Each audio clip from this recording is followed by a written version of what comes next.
どうもミスターガスさん斉藤です。はい、今回はですね、ミスターガスさんの秘伝のレシピ大公開ということで、めちゃめちゃ有力な仕込みを教えていきたいと思います。はい、今回は胸つくねでございます。はい、胸肉で作る絶品のつくね。ちょっと待ってくださいよ。胸肉なんてパサついて美味しくないんじゃないのって思うじゃないですか。胸肉こそやっぱね、旨味が強いんですよ、本当は。しかも安いしね、胸肉。まあ経済的にも、店の営業的にもこれはプラスになるんじゃないかという、鶏団子にもできるし、鍋にも使える、揚げたりして串にしてもいい。はい、それでは行ってみましょう。ミスターガスさんの胸つくね、レディゴー。まずご用意しますのは、こちらの食材でございます。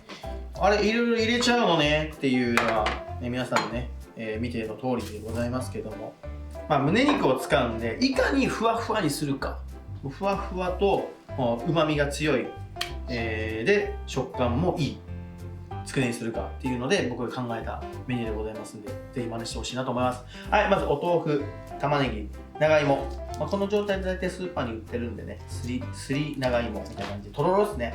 はい、とお味噌、お塩、大葉でお肉でございます。はい、じゃあ最初にこの大葉10枚を細かく千切りにしていきます。大葉はね、束になってる一つのまま使っちゃっていいから、はい、こんな感じで。あ、いい香り。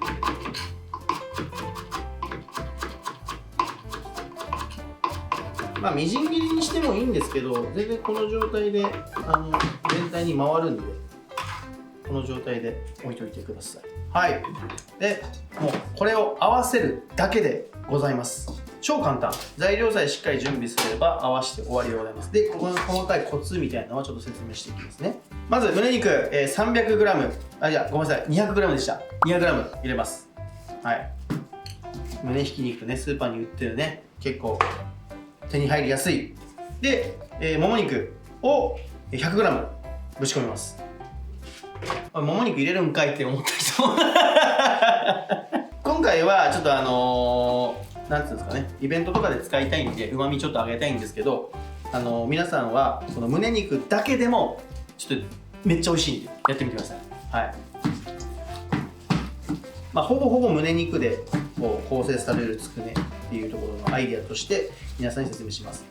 はい、まず肉入れたら、ひき肉をこの状態でしっかりこねる。 OK ですか？この状態でしっかりこねることが大事です。はい、この状態のこねが甘いと結局ゆるゆるのダルダルになっちゃうんで、しっかりここでこねてください。はい、この状態で念を送ることですね。美味しくなーれって、美味しくなーれ、美味しくなーれ。はい、どうですか皆さん。で、ここに調味料ぶち込みます。塩、2g ですね。はい、3g でした。塩 3g ぶち込みます。味噌 30g、 はい、味噌 30g ぶち込みます。これ味噌は何でもいいですか？もう何でもいいです。お味噌ならの、もうお味噌ならのやつで全然いいんで、お味噌汁に使う、大体キッチンに余ってるんじゃないですかみたいなところを使ってみてもらっていいかなと思います。はい、でしっかり味が全体に回ってる状態から、はい、じゃあ玉ねぎ入れていきます。玉ねぎは50g ぐらいなんで半分かな。1玉、ちっちゃい玉ねぎ選んでもらったらそれ半分入れてください。で、さっき切った大葉もぶち込みます。はい、しっかりとね、全部一緒に入れて混ぜちゃいたくなるんですけども、1個ずつ入れながら混ぜてもらった方が全体的に味が回りますし、まとまりも良くなるんじゃないかなと思います。はい、なんでかっていうと、こっから豆腐と長芋を入れるんですよね。でこれがしっかり混ざってないとこの豆腐の塊のところから崩れてったりとか、山芋が混ざってないところからなんていうんですか、旨味が流れちゃったりとかするんで、これをちょっと皆さん守ってくださいね。はい、でお豆腐です。しっかりと水抜きしたやつを崩しながら入れてください。これはね4分の1丁でいいです。このグラムだと4分の1丁入れてください。はい、これ入れて山芋を入れることによってマジでファッファになります。つくねがちょっとお願いがあります。山芋開けてもらっていいですか？すいません、すいません、すいません。山芋をちょっと開けておくの忘れたんで、はい、買い忘れたらありますね。はい、まあ山芋すってもいいんですけど、まあ今こういう便利なの売ってますんで、無添加でね、はい、すっちゃってください。でこれをしっかり混ぜ合わせることによって、まあ、これね鍋とかに使ってほしいんですよね。だから特にこうすき焼きとか鶏鍋とかにこれを使ってもらうとめちゃくちゃ美味しいです。はい、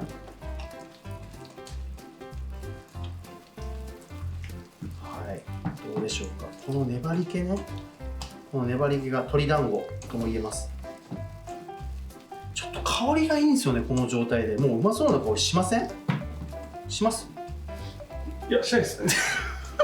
ここはするんです。このポジションは、ちょっと距離がね。このポジションはこの混ぜるのがめっちゃポイントなんで、混ぜが甘いとマジでもったいないです、全部。で今回はふわふわ食感を一番、追求したかったので、もっと追求したかったら玉ねぎもすりおろしちゃっていいです。ただちょっと水分量上がるんでちょっと様子見ながら入れてほしいんですけど、すりおろしの玉ねぎでもふわふわもっとなります。はい、こんな感じですね。さあしっかり混ざったんじゃないでしょうか。でここでもう一個ポイントなんですけども、これに、例えばつくねで使いたかったら卵を入れてください。ちょっと緩くなるんでしっかり冷やしてやってほしい。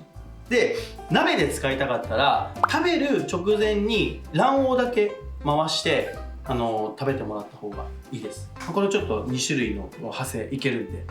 で揚げつくねとかもこれいけるんですよ。これ油にもめちゃめちゃ美味しいんで、揚げにしても美味しいんで、両方いろんなパターンで試してもらっていいんじゃないかなと思っております。これでもぜひねやってください。本当にまあ自分の好きな20g ぐらいずつ丸く取って、もう一回ボイルしっかりボイルして、多分ね7、8分鍋でコトコトボイルしても全然硬くならないです。なのでその形状のつくねの形状にして保管して冷凍することも全然可能ですし、つくねの形状にしてボイルしてから炭火焼きで焼く、これもねめちゃめちゃほわほわで香り良くて美味しいんで、ぜひやってみてください。あとタレ焼きにももう中の具材が最高なんで相性もいいです。はい、ということでもう一個マヨネーズ入れるの忘れました。はいマヨネーズ入れるの忘れました。はい、ということで大事な隠し味、マヨネーズを入れるの忘れましたんで、はい、マヨネーズ、15g、はい、これ入れてください。はい、これしっかり、まあ市販のマヨネーズで大丈夫です。メヨネーズいいっす、みんな大好き。ここで味にコクと深みが出ますので、もうみんな大好きな味になります。はい、ということで皆さんのご家庭でもやれますし、お店の、隠しメニューでも看板メニューでもいけると思います。ぜひやってみてください。水坂さんの胸つくね